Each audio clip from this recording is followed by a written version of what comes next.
हमारे देश में पिछले दिनों एक नारा जोर शोर से उठा। वो था बेटी बचाओ बेटी पढ़ाओ का। लेकिन अफसोस जानते हैं क्या है?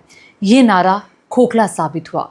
हमारे देश में बेटियों की जान आज भी सस्ती है। हमारे देश में बेटियां आज भी असुरक्षित हैं। लगातार आती घटनाएं इसका एग्जाम्पल हैं। लेकिन हरियाणा में जो हुआ वो आपकी रूह कपा देगा। हरियाणा में जो हुआ वो ये सोचने पर मजबूर कर देगा कि क्या हमारी बेटी पढ़ने के लिए बाहर जाएगी, कुछ करने के लिए बाहर जाएगी तो वापस लौटेगी या फिर नहीं लौटेगी।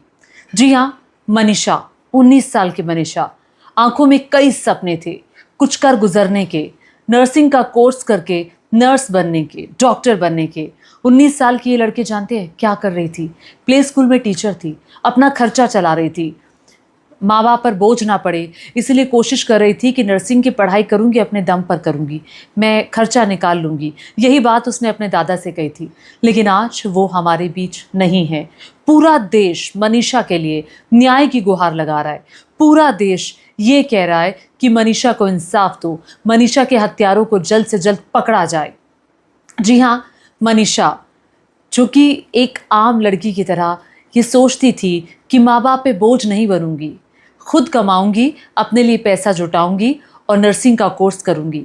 दादा को कहा कि पापा अगर पैसे नहीं दे पाएंगे दादा तो मैं खुद से कोशिश करूंगी। दादा ने कहा चिंता मत करो, मैं पूरी कोशिश करूंगा। जानते मनीषा के साथ क्या हुआ? मनीषा 11 तारीख को घर से निकली, वापस नहीं लौटी। 13 तारीख को उसकी लाश मिली। और उससे भी सबसे ज़्यादा ख़तरनाक बात क्या है? जब मनीषा 11 तारीख को घर से निकली, वो नहीं घर वापस लौटी तो पिता एकदम से, माता पिता चिंता में आ गए। वो पुलिस के पास गए। पहले उन्होंने ढूंढा। पुलिस वालों ने जानते हैं क्या कहा?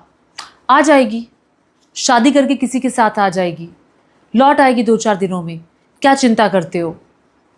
अगर पुलिस उस वक्त कार्रवाई करती तो शायद मनीषा का ये हाल नहीं होता। और उस पर से भी सबसे ज़्यादा बदतमीज़ी इस बात की कि पुलिस की तरफ से मनीषा की जो मौत हुई उसे सुसाइड बताने की कोशिश की गई कि मनीषा ने सुसाइड किया। माँ बाप इस बात को मानने के लिए तैयार नहीं है। कोई शख्स मानने के लिए तैयार नहीं है कि वो बच्ची सुसाइड कर सकती है, क्योंकि वो तो ज़िंदगी में कुछ करना चाहती थी। वो हारने वालों में से नहीं थी। उसके अंदर जज्बा था, हौसला था। उस बच्ची के साथ क्या हो गया कि वो घर से गई, वापस नहीं लौटी? सबसे पहले करके मैं एक एक कड़ी आपको इस पूरे मामले की बताऊंगी। जो मनीषा की मौत हुई, उस मौत के बाद से पूरा हरियाणा, ना सिर्फ हरियाणा, पूरे देश में गुस्सा है। महापंचायत हुई है और लोगों ने ये फैसला किया है कि हम पक्का, समझ लीजिए, हम पक्का प्रदर्शन करेंगे। पक्का प्रदर्शन का मतलब ये हुआ कि जब तक मनीषा के हत्यारों को पकड़ा नहीं जाएगा तब तक वो प्रदर्शन करते रहेंगे, तब तक वो धरने पर बैठे रहेंगे और मनीषा का दाह संस्कार नहीं करने देंगे। हालांकि पोस्टमार्टम की जो रिपोर्ट आई उस रिपोर्ट से परिवार संतुष्ट नहीं है। दोबारा पोस्टमार्टम की बात आई। अब जो पहले पोस्टमार्टम हुआ उस रिपोर्ट में ये कहा गया और ये बताने की कोशिश की गई कि ये आत्महत्या है, जबकि परिवार कह रहा है कि आत्महत्या नहीं है, ये पुलिस प्रशासन अपने आप को बचाने की कोशिश कर रहा है और इस हत्या को आत्महत्या बताने में जुटा हुआ है ताकि उन पर किरकिरी ना आए, ताकि उन पर उंगलियां ना उठे। और आइए सिलसिलेवार तरीके से बताती हूँ कि क्या हुआ। 11 अगस्त को मनीषा अपने घर से गायब होती है। मनीषा को ढूंढते हैं उसके परिवार वाले। फिर 2 दिन बाद मनीषा की लाश मिलती है खेत में पड़ी हुई। अब 13 तारीख को ये लाश मिली, लेकिन बड़ा सवाल तो ये था कि खेत में लाश पड़ी थी, क्या किसी ने देखा नहीं था? 2 दिन तक ये लाश वहीं पर रही। अब आगे सुनिए, सुसाइड नोट 5वें दिन सामने आ रहा है।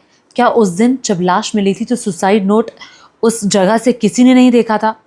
मनीषा जो थी उसके सुसाइड नोट के बारे में भी सवाल उठाए जा रहे हैं कि ये फोटो कॉपी लग रही है, ये ओरिजिनल नहीं था। लाश की गर्दन पर गहरे जख्म के निशान थे, वो कहाँ से आए? बताया ये जा रहा है कि मनीषा की जो गर्दन थी वो 90% तक कट चुकी थी। हालांकि इस मामले में 5 पुलिस वालों पर कार्रवाई हुई है, एसपी का ट्रांसफ़र हो गया है, कई पुलिसकर्मियों पर गाज गिरी है। लेकिन पुलिस ने पहले क्यों कुछ स्पष्ट नहीं किया कि सुसाइड नोट भी मिला था? ये मामला 4 दिन से लगातार सुर्खियों में है। विपक्ष के कई नेता धरने पर के लिए पहुंचे, लेकिन पुलिस कुछ भी नहीं बता रही है खुलकर। पुलिस ने उस दावे में पुलिस के उस दावे में कितना दम है कि परिजनों को भी सुसाइड नोट मिलने की बात पता थी। अब जब पूरे हरियाणा में धरने प्रदर्शन होने लगे हैं तो कहीं पुलिस दबाव में आकर केस का रुख डाइवर्ट करने की कोशिश तो नहीं करेगी। और देखिए, सबसे बड़ी बात यह है कि जो सुसाइड नोट मिला है ना, वो अंग्रेजी में मिला है। मैं हरियाणा से हूँ, मैं हरियाणा के बच्चों को जानती हूँ, मेरे बहुत सारे जो मित्र मंडली है वो हरियाणा में। हमें अपने माँ बाप के बारे में पता होता है कि आपके माँ बाप कौन सी भाषा समझेंगे, आप उसी भाषा में लिख कर जाओगे। आप जानते हैं वो किस भाषा में लिखा था? अंग्रेजी में। और इसको लेकर नवीन जैन ने भी सवाल उठाए हैं। उन्होंने कहा कि ये मनीषा का सुसाइड नोट बताया जा रहा है, अब सवाल ये है कि ये असली है या नकली, पुलिस कुछ तो बताए। अब दूसरा सवाल ये उन्होंने कहा कि अगर असली है तो लेटर पुलिस से लीक कैसे हुआ, या चोरी हुआ है तो बताएं। अब लेटर जो ये सुसाइड नोट था, ये 7 दिन बाद क्यों सामने आया? हरियाणा में अंग्रेज़ी जानने वाला भी अंग्रेज़ी कम लिखता और बोलता है। खैर कोई बात नहीं, अंग्रेज़ी लिख भी दी थी तो इस पे कोई डेट या साइन भी नहीं है। परिवार को भी सामने आना चाहिए, इस पर बोलना चाहिए। परिवार वाले तो कह ही रहे हैं कि हमसे, चूँकि परिवार पर भी दबाव बनाया गया और कहा गया जो पुलिस प्रशासन की जांच चल रही है मैं उससे संतुष्ट हूँ। पिता का बयान आया, फिर अगले दिन ही पिता ने कहा कि नहीं, हम पर पुलिस प्रशासन का दबाव था, मैं संतुष्ट नहीं हूँ। दबाव था माँ बाप पे। मनीषा के पिता ने क्या कहा, सुनिए ज़रा। अब देखिए, बहुत सारे सवाल खड़े होते हैं। मनीषा के पिता भी कह रहे हैं कि मेरी बेटी तो सुसाइड कर ही नहीं सकती। अब बड़ा सवाल ये है कि घर से 2 किलोमीटर की दूरी पर कौन सुसाइड करता है, वो भी खेत में। और खेत में लाश 2 दिन तक पड़ी रही, किसी ने देखी नहीं। सुसाइड नोट अचानक से आ जाता है। ये सुसाइड नोट जो था ये फ़ोटोकॉपी वाला क्यों था, ये भी सवाल खड़ा होता है। और सवाल ये भी खड़ा होता है कि पोस्टमार्टम रिपोर्ट में विरोधाभास क्यों है? पहले गला काटा गया, फिर एनिमल बाइट कहा गया। तो एक्चुअली जो पुलिस है, जो पोस्टमार्टम करने वाले टेक्नीशियंस हैं, वो कहना क्या चाहते हैं, और उस पर भी पुलिस का रवैया। जब पिता गए ना ये कहने के लिए कि लड़की घर नहीं आई, तो जानते हैं पुलिस वालों ने क्या कहा? लड़की घर से भाग गई है, 2 दिन में आ जाएगी शादी करके किसी के साथ। सोच रहे हैं, एक पिता को जिसकी बेटी घर वापस नहीं आई, एक पुलिस वाला ये कहता है कि भाग गई है, 2 दिन में वापस आ जाएगी शादी करके। इमेजिन, ये किस तरह की पुलिस की कार्यशैली है? आप उस पिता के साथ उस बच्ची को ढूंढते, आप उस पिता को कह रहे हैं कि आपकी बेटी शादी करके आ जाएगी। ये किस तरह का रवैया है?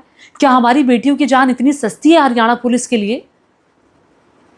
हालांकि पुलिस वालों पर एक्शन हुआ है, लेकिन ये ढिलमुल रवैया एक मामले के बाद तो खड़ा हो जाएगा, उसके बाद हमारी बेटियों का क्या होगा?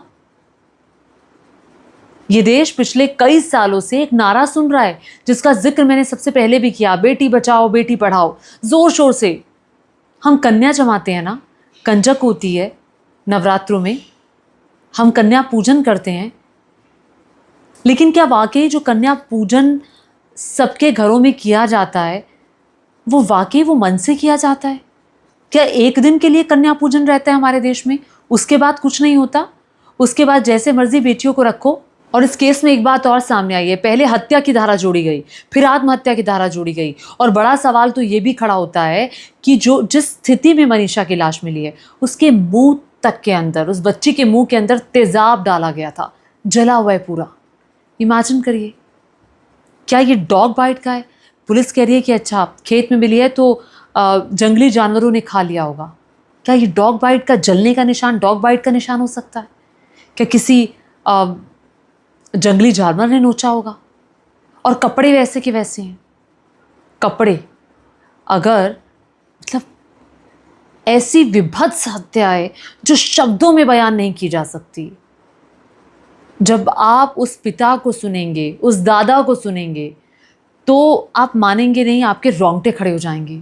वो दादा कह रहे हैं कि वो तो बहुत हिम्मती लड़की थी, वो तो कुछ कर गुजरने की तमन्ना रखती थी, कुछ बनना चाहती थी, माँ बाप के लिए कुछ करना चाहती थी। ऐसी बच्ची ऐसा नहीं कर सकती, ऐसी बच्ची ये कदम नहीं उठा सकती। इमेजिन करिए, इमेजिन। हालांकि अब महापंचायत भी बुलाई गई है और हरियाणा के 3 जगहों पर इंटरनेट सेवा बंद कर दी गई है। वो इसलिए की गई है क्योंकि महापंचायत बुलाई गई है, लोग बल्क मैसेजेस पर रोक लगा दी गई है। कितनी डर गई है पुलिस, कितनी डर गई है। सिर्फ आपसे यही तो कहा है कि हत्यारों को पकड़ लो, धरना बंद कर देंगे। यही तो कहा गया है कि जो असली कातिल हैं उनको पकड़िए, ये कहानियां मत बुझाइए। मत पढ़ाइए। सुसाइड नोट 7 दिन बाद सामने आता है, 2 दिन बाद जब लाश मिली और आपको सुसाइड नोट मिला, आपने घर वालों को नहीं बताया सुसाइड नोट मिला। पुलिस कह रही है अच्छा हमने तो बता दिया था, घर वाले कह रहे हैं हमें पता ही नहीं। घर वालों को ये पता चलता है मीडिया के माध्यम से कि अच्छा कोई सुसाइड नोट भी सामने आया है। किससे बनवाया पुलिस ने ये सुसाइड नोट?